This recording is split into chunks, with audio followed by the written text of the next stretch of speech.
Selamat pagi anak-anak. Gimana kabar kalian semuanya? Baik-baik? Sehat semua? Semoga di masa pandemi ini kita tetap semua diberi kesehatan dan kekuatan oleh Tuhan Yesus. Dan lama ya nggak jumpa. Kangen rasanya.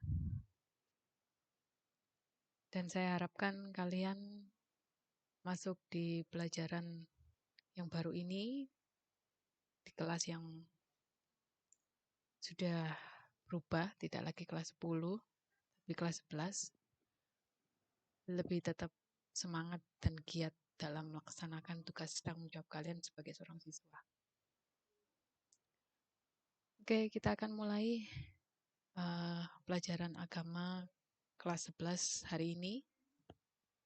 Sudah siap semuanya? Kita akan masuk dalam pembelajaran pertama, yaitu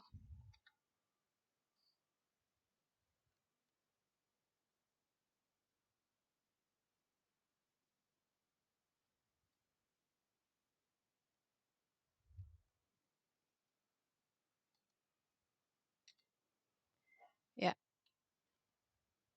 Di sini kita melihat ada sebuah puisi yang juga dilakukan. Kalian bisa baca di sana tentang harta yang berharga. Kata-kata yang tertera di sana ada kata harta. Harta tidak selalu berupa benda, tetapi harta di sini menunjukkan sebuah arti keluarga. Kalian pasti merasakan bagaimana sebuah keluarga. Dikatakan di sana harta yang paling berharga adalah keluarga. Dan selanjutnya dikatakan istana yang paling indah adalah keluarga. Dan semuanya menyangkut tentang keluarga.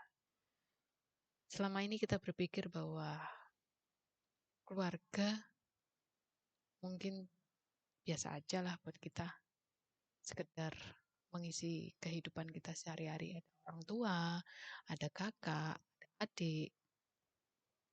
Tetapi sadarkah kita bahwa mereka semua berarti buat kita?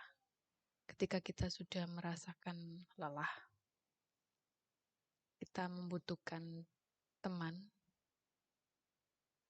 dalam kehidupan kita sehari-hari. Kadang-kala mereka mengisi hari-hari kita ketika kita mulai lelah. Terkhusus orang tua yang selalu memperhatikan kita harus bersyukur punya orang tua yang selalu memperhatikan kita, menyayangi kita, orang tua yang peduli kita. Sampai saat ini kita bisa sekolah, kita bisa menikmati hari-hari kita karena mereka. Baik anak-anak, kita masuk dalam materi pengertian keluarga. Menurut kalian selama ini keluarga itu seperti apa sih? Ya, di sini dikatakan keluarga merupakan kelompok atau persekutuan sosial yang paling kecil. Jadi merupakan kelompok atau persekutuan sosial. Jadi keluarga itu bukan selalu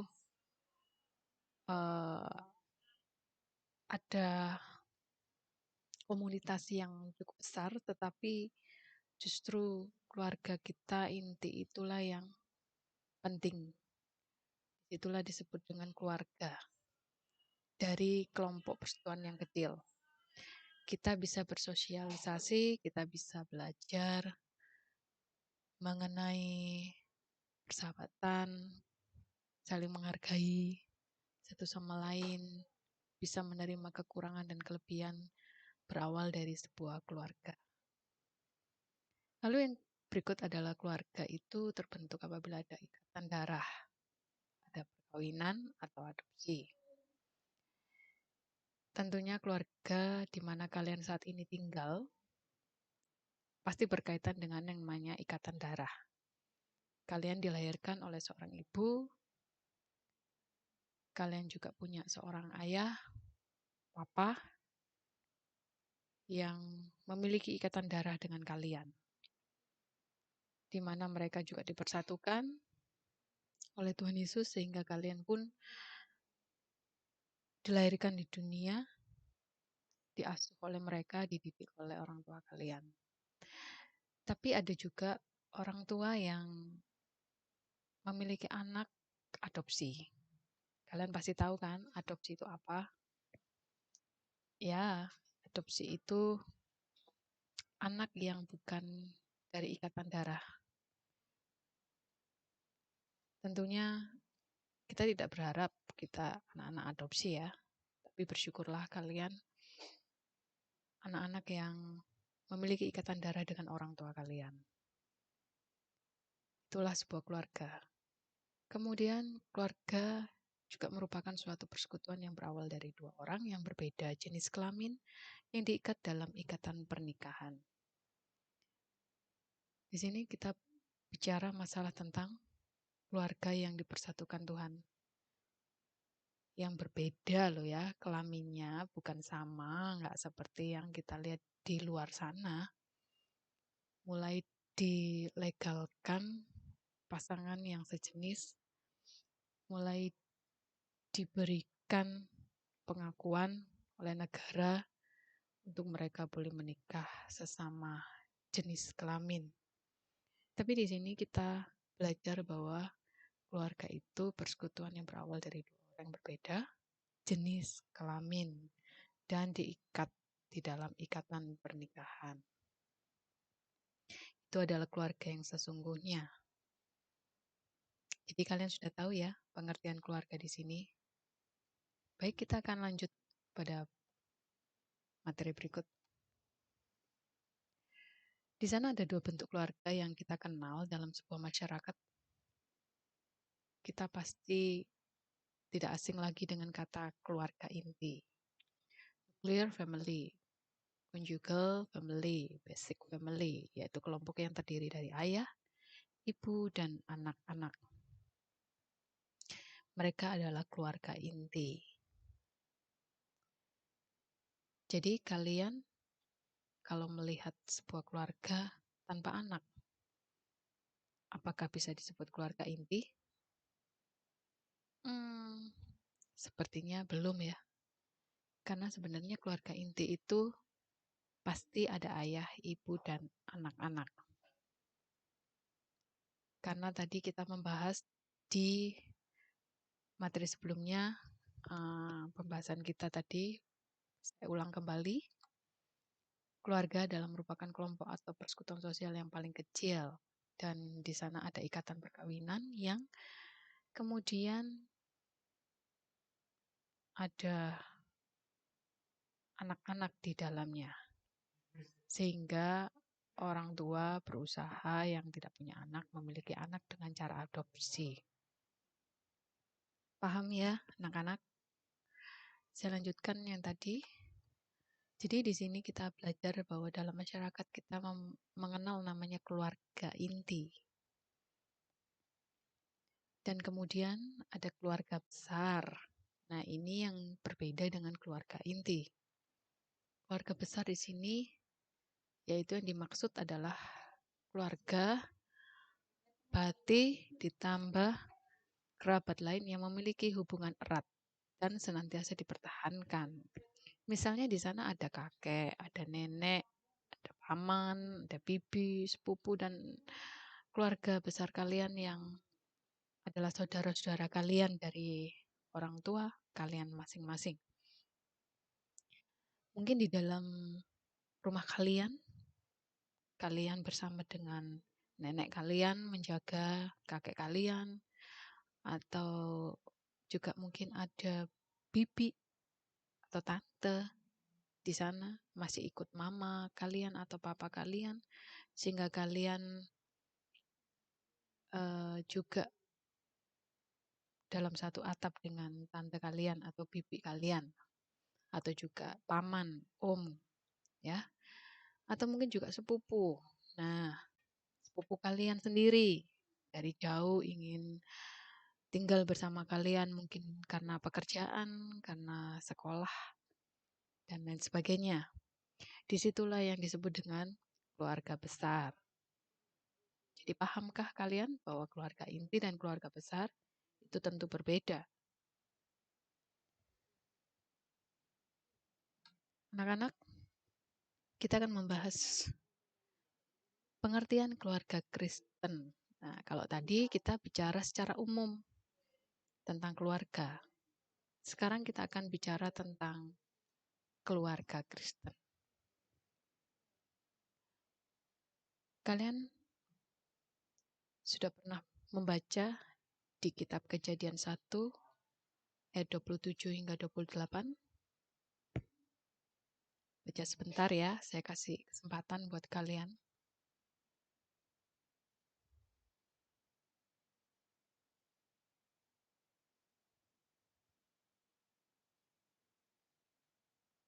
Ya, sudah dibaca? Di sana Allah menunjukkan keluarga yang pertama kali dibentuk olehnya, yaitu dari Adam dan Hawa. Yang kemudian mereka diberikan seorang anak-anak yang akhirnya mereka juga sepasang atau disebut dengan anak-anak yang kalian tahu ceritanya ya, tentunya Kain Habel. Ya, mereka tidak rukun gitu. Nah, tetapi kita bahas kembali. Intinya di sini kita belajar tentang keluarga. Keluarga yang terdiri dari ayah, ibu, dan anak-anak. Dan keluarga yang pertama kali dibentuk oleh Allah yaitu Adam dan Hawa, yang kemudian diberikan seorang anak, dua orang anak ya, Kain dan Habel.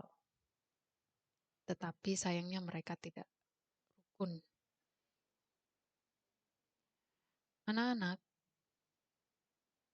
tidak berbicara masalah tentang kisah Kain dan Habel, tapi saya mau bicara tentang keluarga Kristen.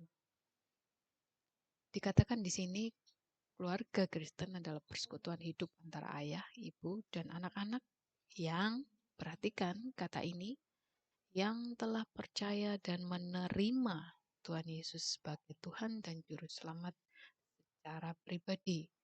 Kita mengikuti ajaran-ajarannya sebagai pengikut Kristus.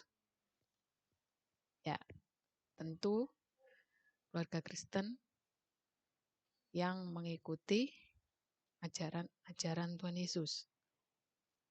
Seharusnya apa yang dilakukan oleh anggota keluarga Kristen harus sesuai dengan yang diajarkan oleh Kristus. Di sini kalian melihat sebuah gambar di mana mereka sebuah keluarga yang selalu mengutamakan Tuhan di setiap hal. Ini mereka sebelum makan, mereka sempat belajar tentang kebenaran firman Tuhan. Di sana ada Bible, Alkitab, yang sebelumnya mereka ajarkan kepada anak-anak mereka sebagai orang tua. Dan kemudian mereka melanjutkan dengan doa, dan saya yakin kalian juga pasti berpikir, kemudian yang mereka lakukan adalah makan bersama. Nah, inilah keluarga Kristen. Dalam Alkitab juga dikatakan, didiklah anak-anak itu sejak dini tentang firman Tuhan. Tapi apakah kalian selama ini sudah dididik sama orang tua kalian tentang Tuhan Yesus? Ataukah selama ini kalian dibiarkan saja mencari jalan kebenaran itu? Saya berharap kalian mendapatkan didikan yang benar dalam keluarga kalian. Kalian pernah belajar bersama dengan orang tua kalian. tentang kebenaran firman Tuhan.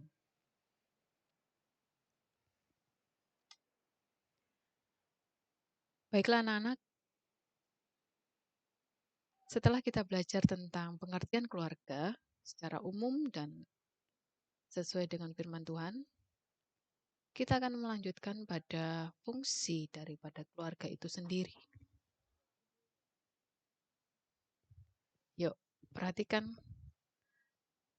di sini ada sebuah gambar yang menunjukkan 8 fungsi utama keluarga. Saya mengambil dari Google. Ya, tentunya di sini dijelaskan secara detail 8 fungsi utama dalam keluarga. Yang pertama, tidak lepas dari fungsi keagamaan, di mana memberi panutan yang baik dalam ibadah dan perilaku kepada anak-anak. Apakah kalian sudah mendapatkan itu di dalam keluarga kalian?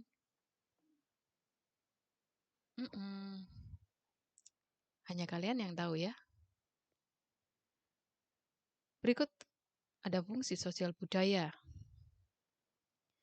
di mana orang tua juga mengajarkan bagaimana untuk bertutur atau berbicara dengan orang lain, bertindak dengan baik.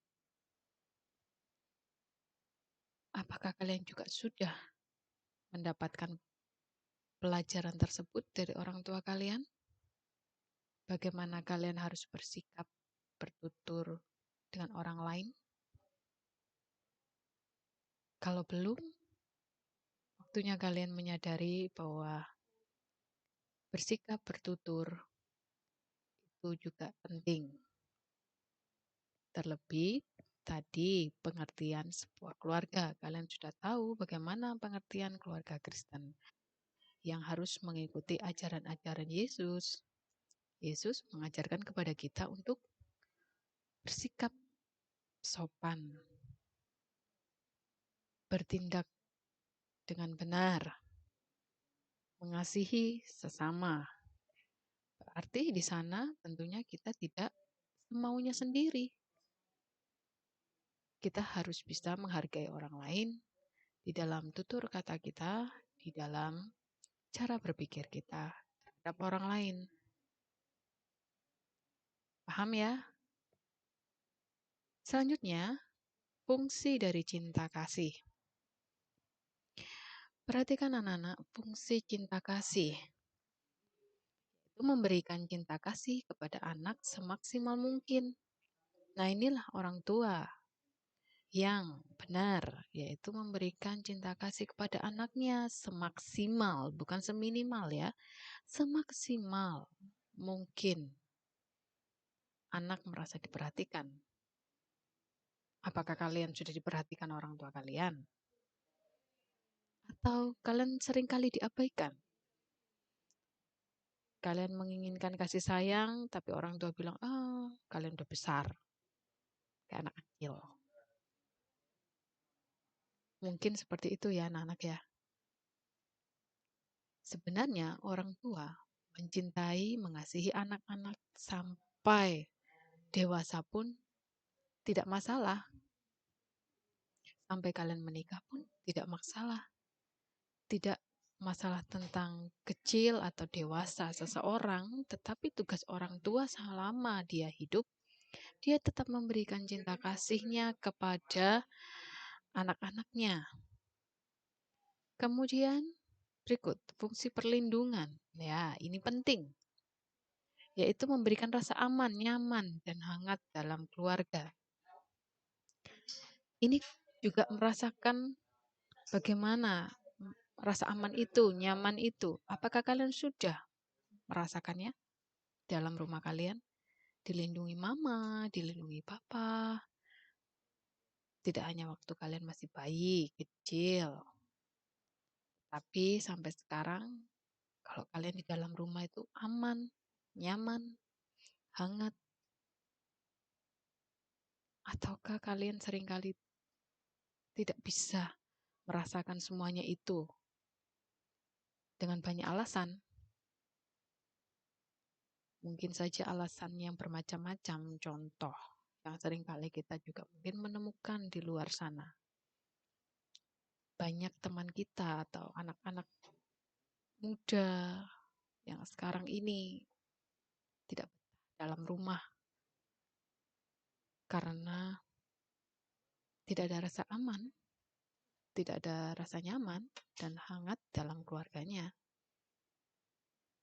Orang tua tidak bisa memberikan cinta kasih yang sesungguhnya semaksimal mungkin, sehingga mereka mencarinya di luar daripada keluarga mereka sendiri. Ya, saya berharap kalian mendapatkan semuanya ini ya. Mungkin dengan adanya pandemi ini, kita dikembalikan oleh Tuhan untuk berkumpul dengan keluarga, merasakan yang namanya fungsi daripada sebuah keluarga itu sendiri. Kita lanjut pada fungsi reproduksi. Apa tuh? Ya, fungsi reproduksi yaitu bersepakat dengan anak, di mana ada kelahiran di sana.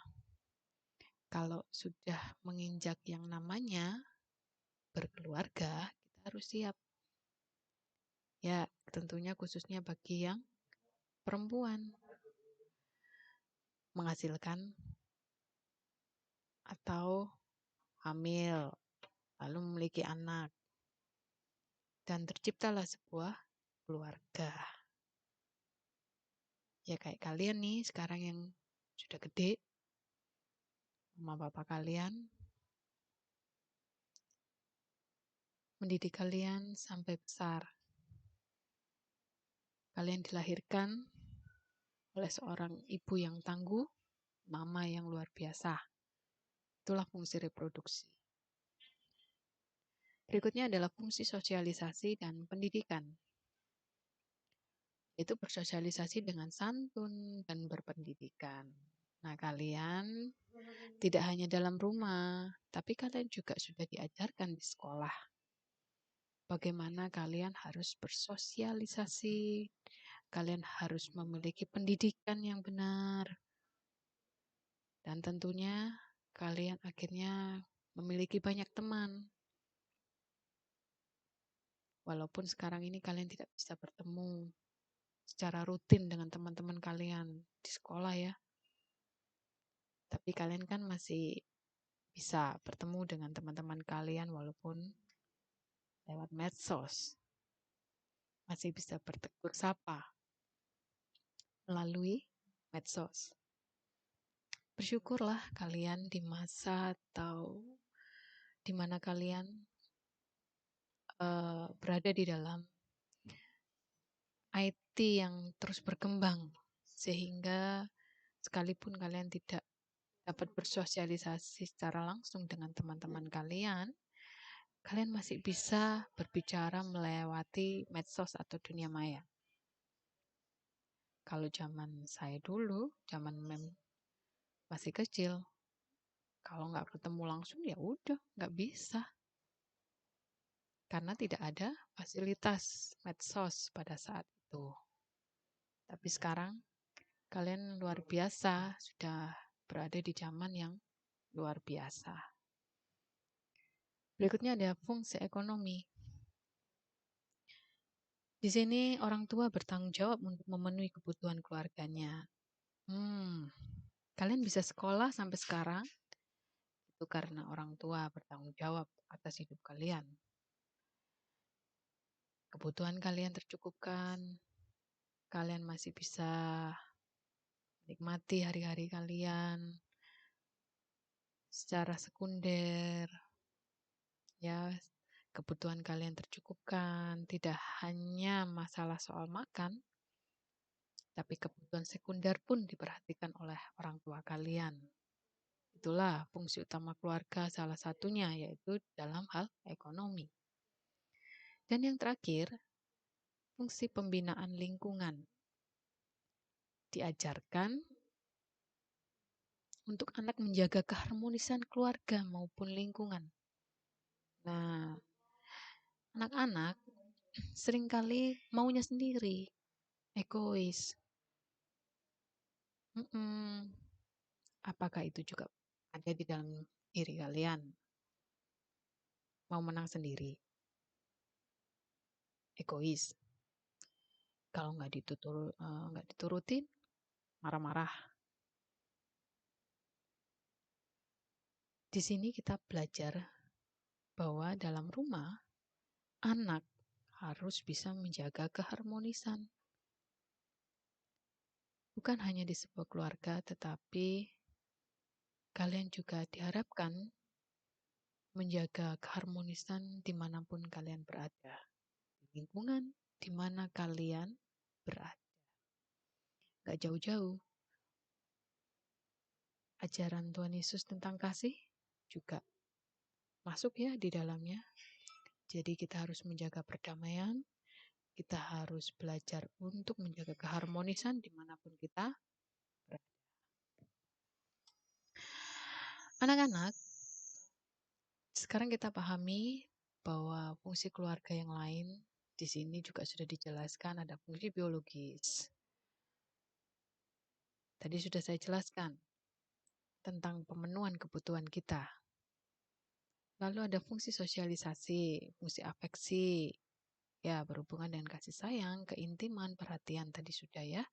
Edukatif, lalu ada fungsi religius, protektif, rekreatif, di mana sebuah keluarga juga memiliki fungsi untuk memberikan hiburan, suasana yang segar, gembira dalam sebuah keluarga. Tapi ada juga loh keluarga yang tegang, gak bisa tersenyum satu dengan yang lain, gak bisa ketawa hihi haha bersama, tetapi malah membuat suasana menjadi seperti di penjara. Apakah kalian juga merasakan itu? Ya, kalau kalian merasakan seperti itu, jangan kemana-mana ya. Jangan meluapkan itu dengan hal yang negatif. Tetaplah berusaha untuk mencari hiburan yang positif. Mungkin kalian bisa bertemu dengan teman kalian di dunia maya, saling bertukar pikiran, saling memberikan support, sehingga kalian tidak merasa pulang ke rumah atau di dalam rumah itu seperti penjara. Dan kalian tetap berusaha untuk memberikan suasana yang gembira di dalam sebuah keluarga. Walaupun mungkin sulit ya, tapi saya sih berusaha untuk juga membuat suasana dalam keluarga saya senang. Apalagi di masa seperti ini ya anak-anak ya, kita ada di dalam rumah, nggak boleh keluar, membosankan. Ya mungkin seperti itu. Apalagi kalau keluarga kita tidak bisa memberikan hiburan, suasana yang segar di dalam rumah. Tapi jangan kemana-mana, sekali lagi jangan kemana-mana. Kalian tetap harus mencari suasana yang segar dengan cara yang positif. Oke, berikutnya juga ada fungsi ekonomis, tadi sudah saya jelaskan, dan kemudian fungsi status sosial, ya kedudukan status yang diwariskan kepada anak-anaknya. Ya ini maksudnya, kalian mungkin dari orang tua kalian diberikan status yaitu menjadi seorang anak dari orang tua. Kalian menjadi anak dari orang tua A, B, atau C. Dan kalian diberikan status tambahan mungkin dari anak seorang pekerja, mungkin ayah atau ibu kalian bekerja sebagai seorang guru seperti saya. Oh, ada status tambahan, anak guru. atau anak dokter dan lain sebagainya. Tuh. Lanjut, anak-anak perhatikan di sini. Menurut iman Kristen, keluarga yang dipaparkan dalam Alkitab adalah seperti apa? Pertama, sebagai teman sekerja Allah dalam mengelola alam semesta dan segala isinya. Ya, keluarga itu bukan main-main ya anak ya. Allah membentuk sebuah keluarga dengan fungsinya masing-masing. Dan di sini jelas dikatakan bahwa sebuah keluarga itu adalah teman sekerja Allah dalam mengelola alam semesta dan segala isinya. Contoh, kalau kamu dengan orang tua, dengan kakak adikmu bekerja sama dalam hal membersihkan rumah, kalian membuat udara lebih segar, alam semesta menjadi segar. Ada tanaman yang harus kalian rawat, bekerja sama, menjaga dan merawatnya. Lalu berikutnya, setiap manusia juga bertanggung jawab untuk menjaga kelestarian alam dengan memanfaatkan hasil alam. Kalian tahu bahwa hasil alam itu untuk kebutuhan kita sebagai manusia, supaya tercukupkan, menjaga kebersihan, keindahan alam. Coba bayangkan, kita di satu rumah tanpa tanaman sama sekali. Pernahkah kalian melihat atau justru rumah kalian seperti itu? Tanpa tanaman, kering, panas. Tentunya kalau saya tidak betah punya rumah yang tidak ada tanaman, kering, sehingga serasa udaranya selalu panas. Nah, kalau kalian belajar biologi, kan sudah diberitahu bahwa tanaman juga menghasilkan oksigen. Oksigen itu diperlukan oleh manusia untuk kita bernafas. Oleh karena itu, kenapa Tuhan juga meminta kepada kita sebagai manusia untuk bertanggung jawab untuk melestarikan alam. Semuanya kembali untuk kebutuhan manusia itu sendiri. Oleh karena itu, anak-anak, dari kalian sendiri jadilah contoh untuk bertanggung jawab terhadap kebersihan, keindahan alam, terhadap tanaman di sekitar kalian, lingkungan di sekitar kalian, supaya tetap bersih dan berusaha untuk melestarikan alam untuk kebutuhan kalian, mendapatkan oksigen yang cukup. Berikut sebagai lembaga pendidik utama dan pertama, yaitu kalian tahu yang pertama itu berarti belum ada lembaga lain yang dapat mendahului peran keluarga dalam pendidikan. Oleh karena itu yang pertama kali menjadi tempat untuk kita dididik itu sebenarnya adalah keluarga kita sendiri. Bukan sekolah, bukan tempat lain. Jadi, ketika kalian berusaha untuk menjadi pribadi yang baik, itu sebenarnya berawal dari pendidikan dalam keluarga. Itu adalah lembaga yang pertama. Orang tua kalian yang membesarkan kalian sejak kalian kecil hingga besar, mendidik kalian dengan waktu yang cukup banyak di dalam rumah. Itulah yang akan memberikan efek atau dampak, entah itu positif atau baik dalam kehidupan kalian. Sekolah dan lembaga yang lain di luar keluarga kalian itu adalah sebuah tambahan. Jadi jangan pernah sampai menuntut lembaga lain di luar keluarga untuk menjadikan anak lebih baik. Kalau keluarga itu sendiri tidak bisa mendidik dengan baik anak-anak mereka.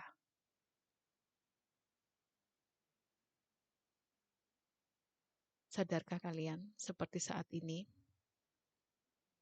kalian tidak bertatap muka di dalam sekolah, tapi kalian sering berada di dalam rumah.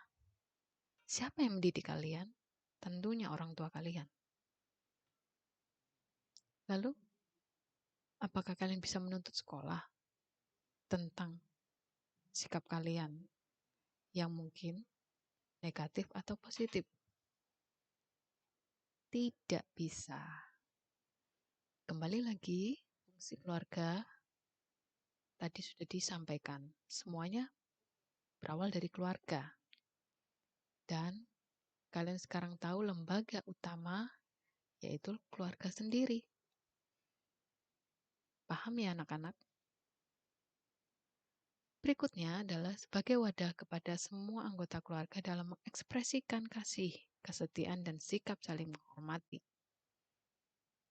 Menciptakan lingkungan yang harmonis, seperti tadi sudah disampaikan. Kalian juga harus menciptakan lingkungan yang harmonis sebagai seorang anak. Jangan selalu menuntut sama orang tua. Pahami kondisi orang tua kalian. Hargai mereka, kerja keras mereka dengan kalian belajar giat. Berikan yang terbaik buat mereka melalui yang kalian hasilkan.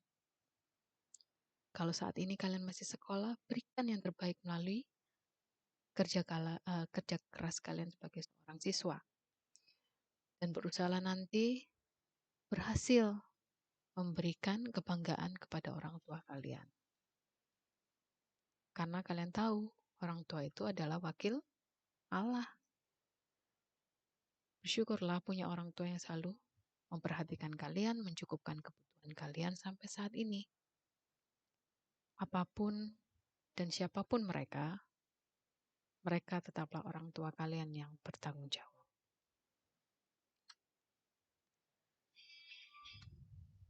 Baik anak-anak, sampai di sini kalian belajar tentang bagaimana sebuah keluarga itu. Ya, tentunya kalian tidak ingin kalian sendiri memiliki keluarga yang tidak harmonis ya. Kan kalian suatu saat juga pasti akan memiliki sebuah keluarga.